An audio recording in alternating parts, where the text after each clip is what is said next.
السلام علیکم دوستوں، میں ہوں نثار دانش، آپ کا بھائی، آپ کا دوست۔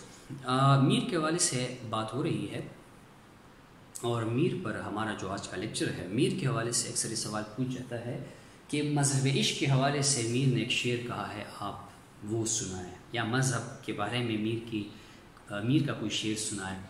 تو سخت کافر تھا جس نے پہلے میر مذہب عشق اختیار کیا، یہ شعر جو ہے اس حوالے سے میر کے ہاتھ طنز و نشریت کی عمدہ مثالیں ملتی ہے، جیسے کہ ان کی زبان کی خصوصیات میں شامل ہے حوالہ دے، کوئی شعر سنائے۔ میر کا طنز ان کی طبیعت کا آئینہ ہے۔ میر کی شاعری میں جو طنز ہے، نشریت ہے، وہ ان کی طبیعت کا آئینہ ہے، ان کی شخصیت میں نمایاں ہوتا ہے۔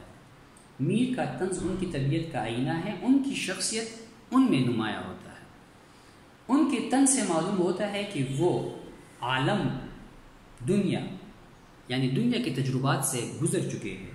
محض بے تکلفی ان کے طنز سے نہیں ٹپکتی، محض شوخی اور تفریح کے لیے اور ایک مزے کے لیے، لطف کے لیے، ایک حظ کے لیے وہ طنز کا استعمال نہیں کرتے۔ محض بے تکلفی ان کے طنز سے نہیں ٹپکتی، ان کا طنز بے تکلفی کے بعد پیدا ہوتا ہے اور عمر بھر قائم رہتا ہے، جو ان کا کمال ہے ان کے طنز و نشریت کا۔ ان کے طنز میں غالب کی تیزی کی جگہ غالب کی شاعری کی طنز میں جو تیزی ہے، تو میر کے طنز میں غالب کی تیزی کی جگہ ایک عجیب پرکیف نرمی ہوتی ہے۔ اس میں وہ سختی، وہ تیزی نہیں جو غالب کی نشریت میں ہے۔ ایک شعر حوالے کے طور پر آپ دے سکتے ہیں: ہوگا کسی دیوار کے سائے میں پڑا میر، کیا کام محبت سے اس آرام طلب کو۔ ٹھیک ہے، وصل کی دن کی آرزو ہی رہی۔ دیکھیں کتنے نرم لہجے سے وہ طنز کا نشانہ بنا رہے ہیں محبوب کو۔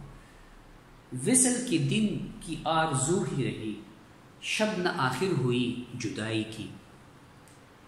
عشق کرتے ہیں اس پری روح سے، میر صاحب بھی کیا دیوانے ہیں۔ حال بدگفتنی نہیں میرا، تم نے پوچھا تو مہربانی کی۔ ہاں، وہ ساری باتیں جو میں نے پہلے بیان کی کہ اس کی وہ جو طنز و نشریت ہے، یہ ان کی طبیعت کا آئینہ ہے اور اس میں ان کی شخصیت جو ہے وہ سامنے آتی ہے۔ یہ مختصر سا لیکچر تھا۔